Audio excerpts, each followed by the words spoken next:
imita a arte ou a arte imita a vida? Por vários anos escutamos essa frase em vários programas de TV, como se isso fosse um acaso. Tudo começou enquanto eu assistia a novela Verdades Secretas. E foi vendo o romance da Angel com Alex que eu percebi que eu sentia aquela atração, aquele desejo incontrolável pelo meu padrasto. E se você perguntar isso pra ele também vai concordar. E aí foi a partir dessa novela que a gente decidiu assumir o nosso caso.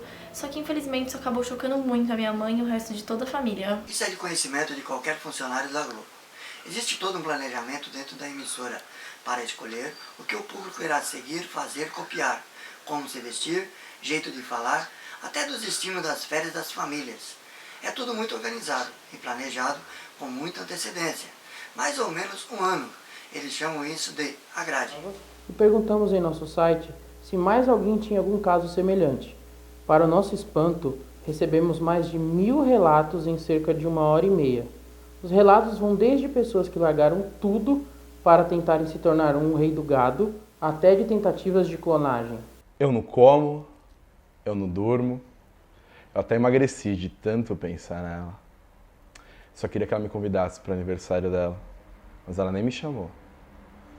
Mas chamou aquele moleque, idiota.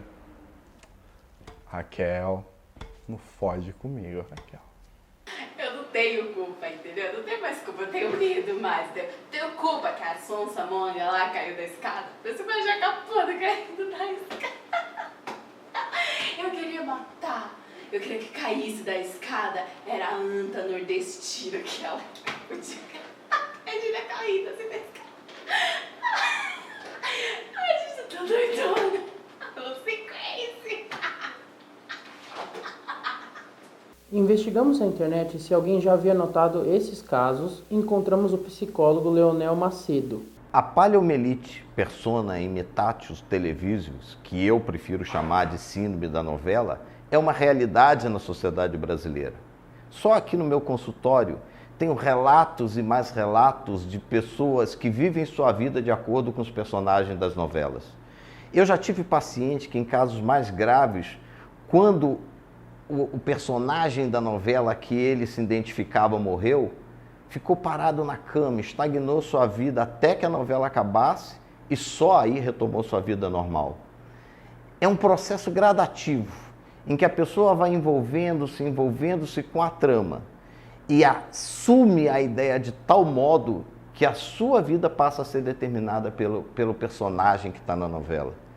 A pessoa chega num estágio em que ela perde o senso de realidade, anula completamente a sua personalidade e adota o do personagem da novela.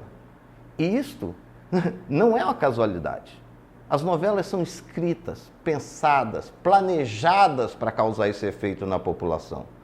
E também não é um fato novo. Mas, como as próprias emissoras são as responsáveis por essa doença, elas omitem as estatísticas escondendo os verdadeiros números. E eu não tenho dúvidas, o maior agente disseminador desta doença é a Rede Globo. Nós fomos atrás de um ex-diretor da Globo, que confirma toda a teoria do Dr. Leonel. Eu fui diretor de entretenimento da Globo desde 1979 e eu fui afastado em 2014. Após vários anos fazendo o que eles chamam de a grade, resolvi me opor a isso e eles resolveram me substituir. A grade nada mais é do que você fazer as novelas serem muito envolventes, com personagens marcantes, a ponto de controlar completamente o telespectador. Existe todo um preparo para que isso aconteça.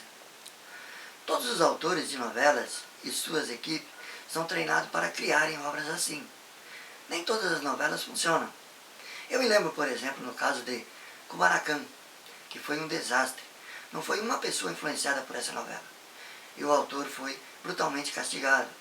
Se uma novela não emplaca, não consegue um índice mínimo de influência, o autor sofre bastante. Perde casa, carro, em algum caso é agredido. A população abraça de tal forma algumas obras que nos últimos anos existem relatos de que pessoas se envolveram em extração de pedras preciosas, que se envolveram com drogas, que adquiriram sotaques italianos, nordestinos, cariocas. Nenhum órgão de saúde aceitou a tese do Dr. Leonel sobre a doença da novela. Vários pedidos do doutor foram negados. Tentamos falar diversas vezes com o atual presidente da Rede Globo, mas nenhum dos nossos pedidos foi aceito. Enquanto gravávamos essa reportagem, vários casos das doenças foram detectados em outros países, devido ao fato da Globo vender a sua novela para o exterior.